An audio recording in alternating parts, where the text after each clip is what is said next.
अस्सलाम वालेकुम dear students.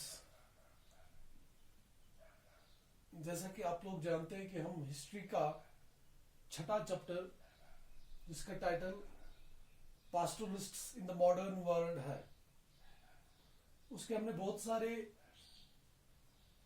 सब टॉपिक्स क्लियर किए। जैसे प्रीवियस वीडियो में हमने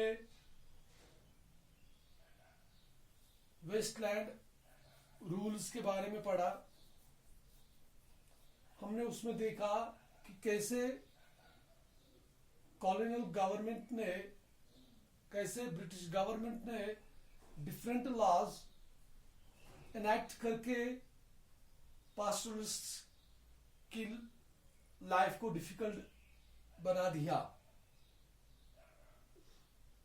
जैसे कि मैंने आपको कल के वीडियो में बता दिया कि ब्रिटिशर्स जो थे उनको जो कमर्शियल क्रॉप्स हुआ करते हैं उनकी ज्यादा जरूरत थी as compared to other things. Like यहां पे जो पास्टोरलिस्ट रहते थे उनके माल मवेशियों से ज्यादा कीमती उनके लिए कमर्शियल क्रॉप्स थे। तो आज हम उसी के रिलेटेड एक दूसरा एक्ट, जिसको हम फर्स्ट एक्ट के नाम से जानते हैं, वो आज हम पढ़ेंगे। The government officials believed that grazing destroyed the saplings and youth shoots of the tree that germinated on the forest floor.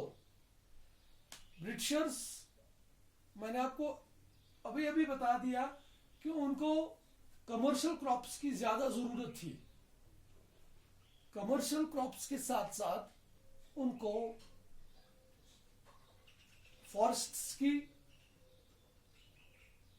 ज्यादा जरूरत थी, क्योंकि फ्रॉम फॉरेस्ट्स वो लोग टिम्बर निकालते थे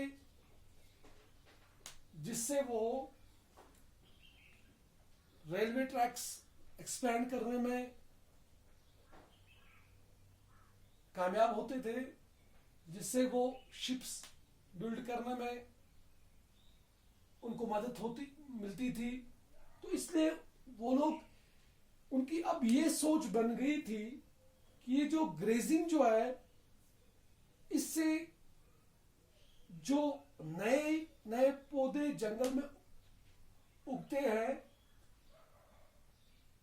ये ग्रेजिंग की वजह से डिस्ट्रॉय हो जाते हैं, ये तबाह हो जाते हैं।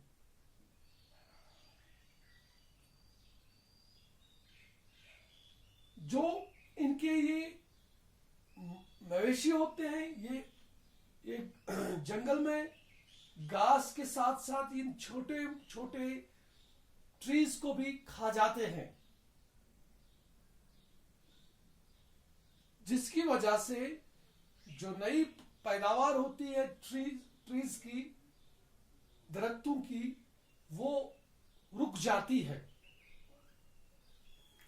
अब इस चीज से रोकने के लिए उन्होंने मिड 19th सेंचुरी में उन्होंने बहुत सारे कानून बनाए, रिलेटेड ग्रेजिंग, फॉरेस्ट एक्ट्स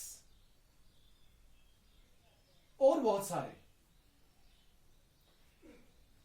अब जब इन्होंने फॉरेस्ट एक्ट को एनैक्ट किया, इंप्लीमेंट किया, तो अकॉर्डिंग टू दिस एक्ट जो प्रोटेक्ट, मैं आपको पहले ही कह चुका हूं कि इन्होंने फॉरेस्ट्स को अलग अलग ग्रुप्स में डिवाइड किया हुआ था, जैसे रिजर्व्ड फॉरेस्ट्स, प्रोटेक्टेड फॉरेस्ट्स। तो जो प्रोटेक्टेड फॉरेस्ट्स थे, जो रिजर्व्ड फॉरेस्ट्स थे, वहां पे इन्होंने पास्टोरलिस्ट्स को कंप्लीट बैन कर दी।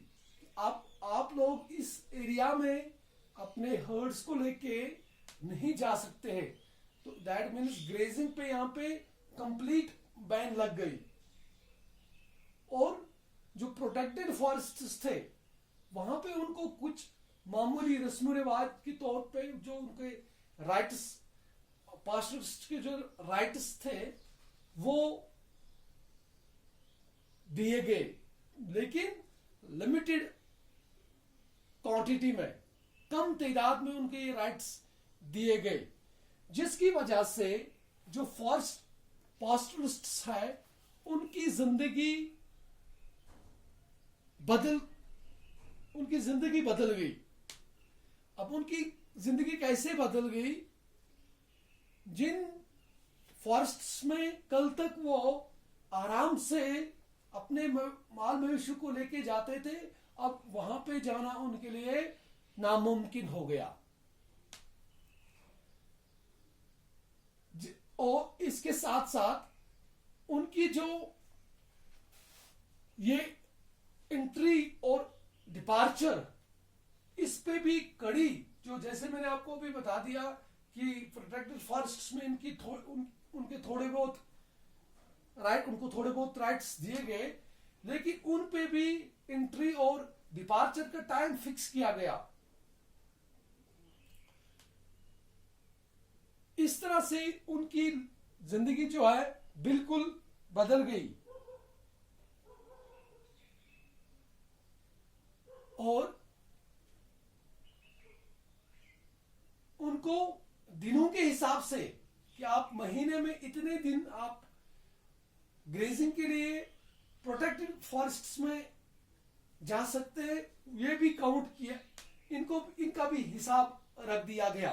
तो इस तरह से हमें पता चला कि फॉरेस्ट एक्ट से हमारे यहाँ के जो पास्टरिस्ट्स है, ट्राइबल कम्युनिटीज जो है, नोमैडिक पीपुल जो है, इनके ऊपर किस तरह का असर पड़ा।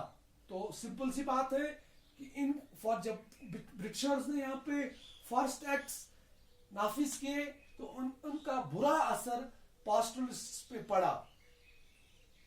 तो आज के वीडियो में इतना ही। कल हम इस टॉपिक को और आगे लेके चलेंगे। तब तक के लिए खुदा हाफिज।